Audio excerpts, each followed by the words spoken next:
Assalamualaikum warahmatullahi wabarakatuh. Halo teman-teman semua, perkenalkan nama saya Rida Hayati, Sarjana Terapan Keperawatan Nas. Peserta latihan dasar CPNS Golongan 3, Angkatan 19, Kelompok 3, tahun 2022, BPSDMD, Provinsi Kalimantan Selatan. Pada kesempatan kali ini, saya ingin menyampaikan materi mengenai tokoh panutan yang telah menerapkan nilai-nilai berakhlak di Indonesia. Sebelum membahasnya lebih jauh, kita harus memahami apa itu berakhlak. Presiden Indonesia telah menetapkan core value untuk mempercepat transformasi SDM aparatur sipil negara. Core value tersebut adalah berakhlak, yang merupakan akronim dari berorientasi pelayanan, akuntabel, kompeten, harmonis, loyal, adaptif, dan kolaboratif.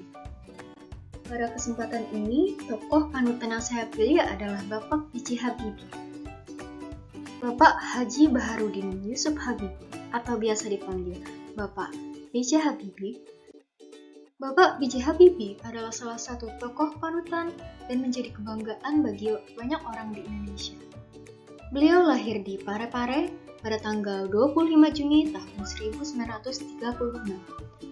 Beliau adalah Presiden ketiga Republik Indonesia dengan masa jabatan Presiden dari tanggal 21 Mei tahun 1998 sampai dengan 20 Oktober tahun 1999. Beliau merupakan anak keempat dari 8 bersaudara dari pasangan Bapak Alwi Abdul Jalil Habibie dan Ibu Tuti Marini Puspowarjoyo. Beliau tumbuh dalam keluarga religius. Masa kecil B.J. Habibie sangat akrab dengan bacaan Al-Quran sang ayah yang membuatnya tenang. Itulah sebabnya di umurnya masih 3 tahun, B.J. Habibie sudah lancar membaca Al-Quran. B.J. Habibie sudah dikenal sebagai anak yang cerdas dari masa kecilnya. Beliau menikah dengan Ibu Hasri Ainun Habibie pada tanggal 12 Mei tahun 1962 pada usia 25 tahun dan dikaruniai 2 orang putra yaitu Ilham Akbar dan Tariq Kamal. Karena terkenal sebagai seorang intelektual, maka kurang lengkap jika tidak mengetahui latar belakang pendidikan B.J. Habibie. Karena B.J. Habibie sudah tumbuh menjadi anak yang cerdas sejak kecil, maka di sekolah pun ia adalah murid yang cerdas.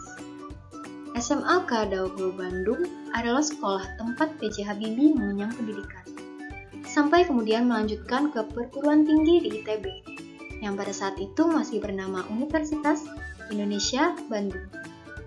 B.J. Habibie hanya kuliah selama setahun di ITB, kemudian melanjutkan studinya di Jerman selama 10 tahun.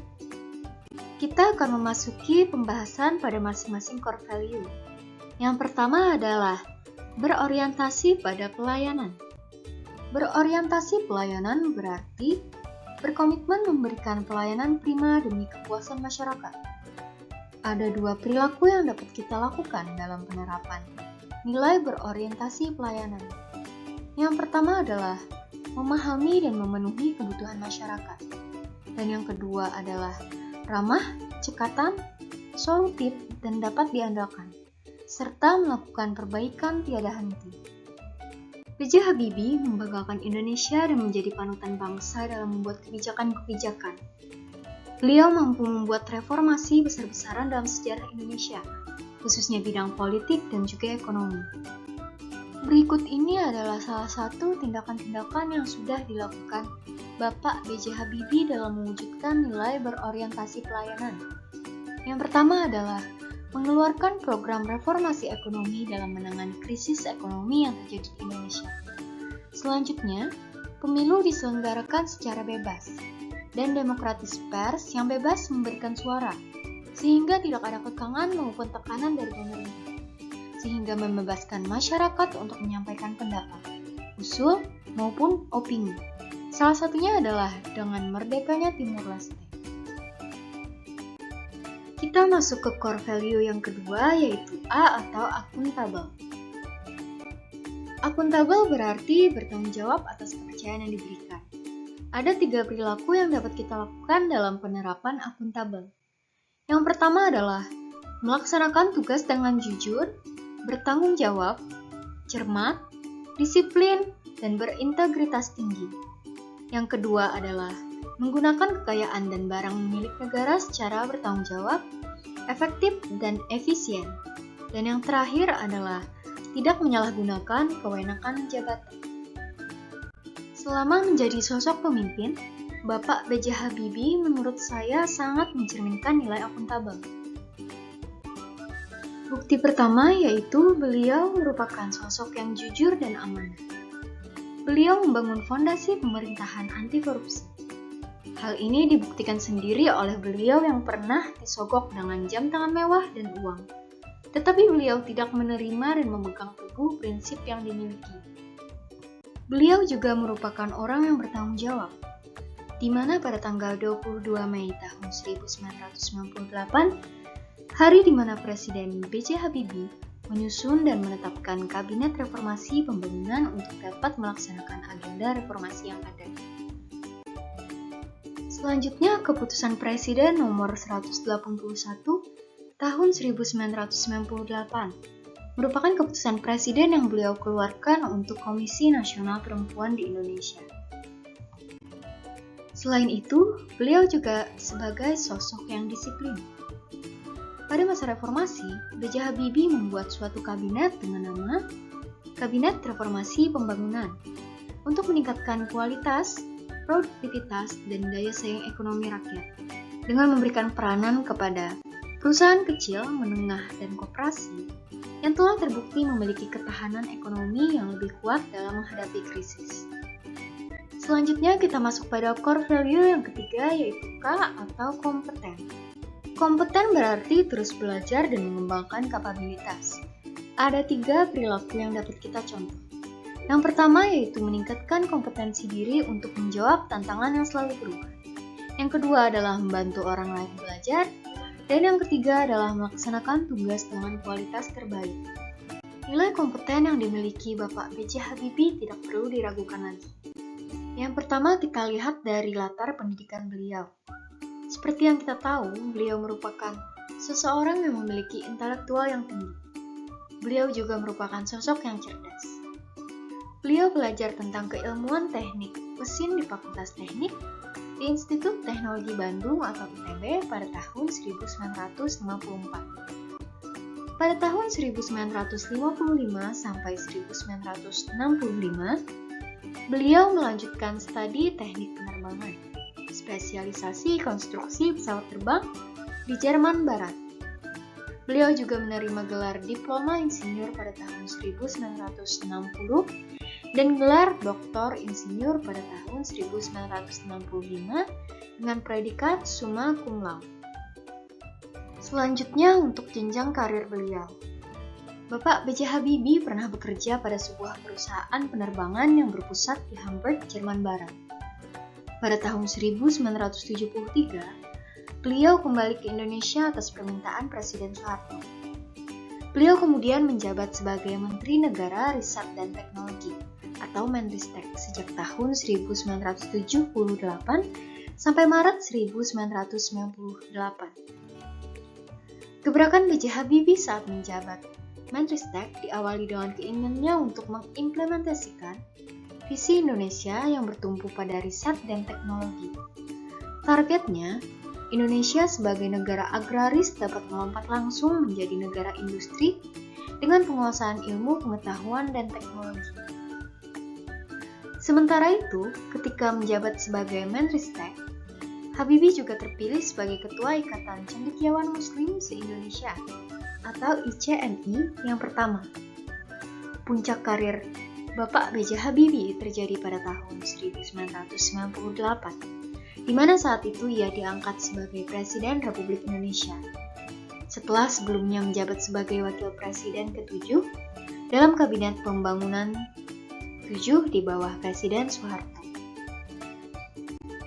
Bukti kekompetenan Bapak B.J. Habibie selanjutnya adalah beliau dijuluki sebagai Bapak Teknologi Indonesia, di mana kejeniusan Bapak B.J. Habibie dalam menemukan teori crack atau crack propagation theory yang akhirnya diberi nama rumus faktor Habibie. Rumus faktor Habibie adalah rumus yang digunakan untuk menghitung keretakan hingga atom pesawat. Dengan perhitungan yang tepat, maka materi pesawat dapat lebih luas dan presisi. Teori ciptaan B.J. Habibie ini sangat penting, karena saat itu masih banyak kecelakaan pesawat yang diakibatkan karena kegagalan struktural. Berikutnya, kita masuk ke core value yang keempat, yaitu H atau harmonis. Harmonis sendiri berarti saling peduli dan menghargai perbedaan. Ada 3 perilaku yang dapat dicontohkan sebagai nilai harmonis. Yang pertama adalah menghargai setiap orang apapun latar belakangnya. Yang kedua, suka menolong orang lain. Dan yang ketiga adalah membangun lingkungan kerja yang kondusif. Menurut saya, Bapak B.J. Habibie juga merupakan orang yang sangat menganut nilai harmonis. Beliau merupakan orang yang sangat menghargai perbedaan, baik agama maupun budaya.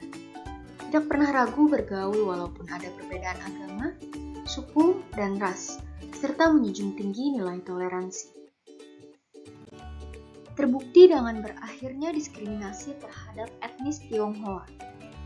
Dengan dikeluarkannya Impres atau Instruksi Presiden nomor 26 tahun 1999 merupakan titik awal dalam mengakhiri diskriminasi terhadap etnis Tionghoa di Indonesia.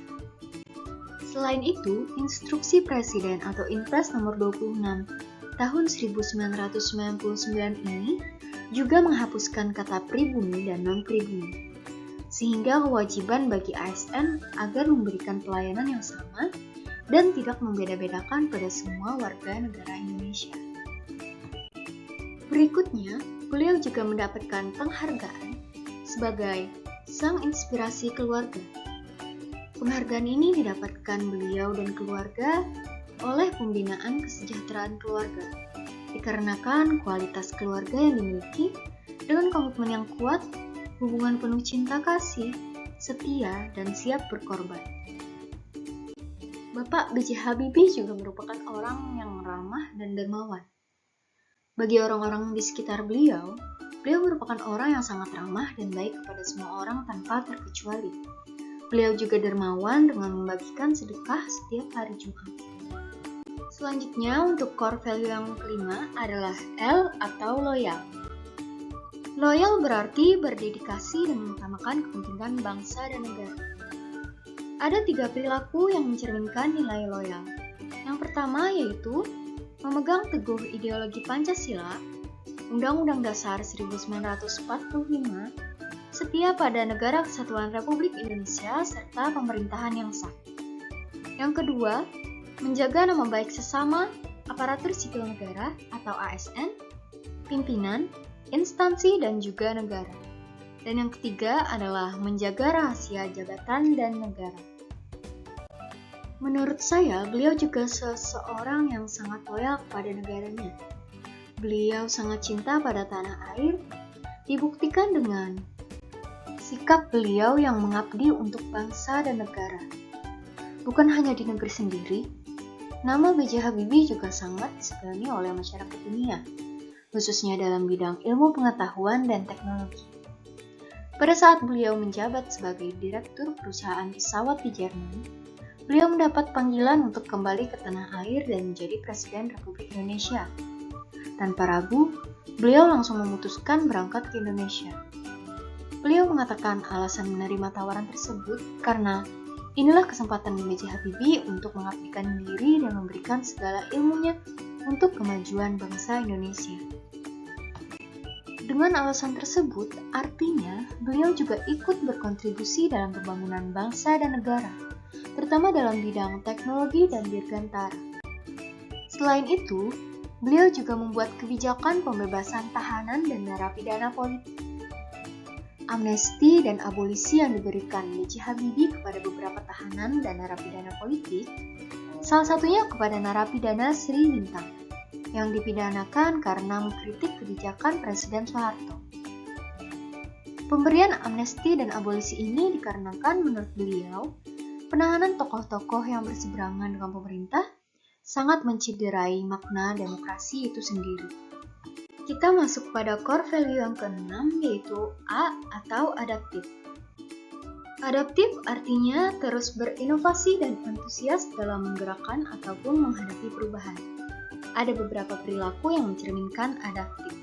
Yang pertama adalah cepat menyesuaikan diri menghadapi perubahan. Yang kedua, terus berinovasi dan mengembangkan kreativitas. Dan yang terakhir adalah bertindak proaktif.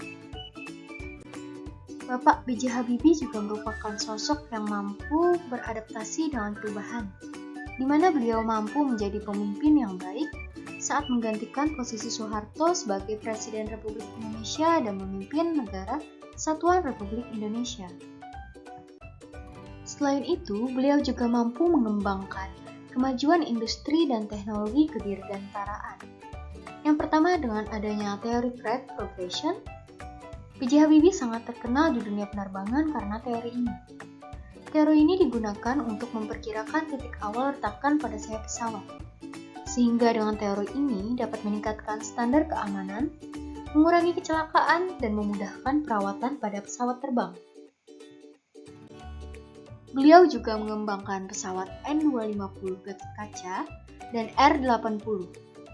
Pesawat N250 atau yang pertama kali dinamakan N250 Gatot Kaca merupakan pesawat pertama yang dibuat di Indonesia. Perancangan pesawat ini dipimpin oleh Bapak B.J. Habibie pada tahun 1995. Pesawat N250 diproduksi oleh Industri Pesawat Terbang Nusantara atau IPTN yang kini berubah nama menjadi PT Dirgantara Indonesia.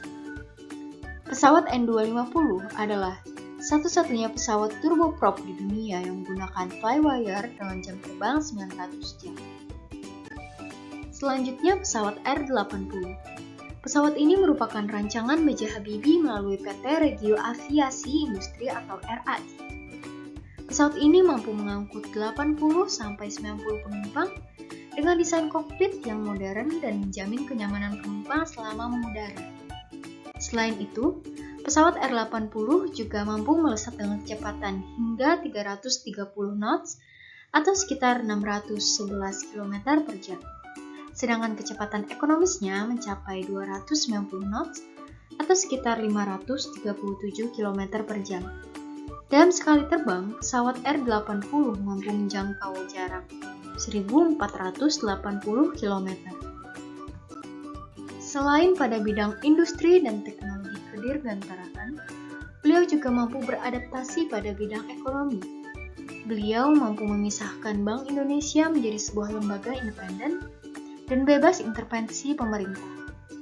Kemudian beliau juga mempunyai cara yang dinamakan Habibienomics, yaitu cara yang digunakan B.J. Habibie dalam meningkatkan sektor industri supaya memiliki nilai tambah. Selain pada bidang-bidang tadi, beliau juga memberikan hak rakyat untuk bebas berserikat, berkumpul, serta mengemukakan pendapat. Core value yang terakhir adalah K atau kolaboratif. Pada core value kolaboratif memuat 3 kode etik. Yang pertama adalah memberi kesempatan kepada berbagai pihak untuk berkontribusi.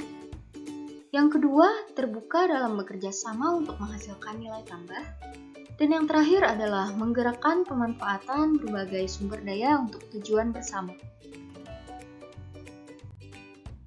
Pada nilai kolaboratif, B.J. Habibie menerapkan kebebasan pers dan liberalisasi partai politik demi memulihkan kepercayaan dunia internasional terhadap pemerintah Indonesia.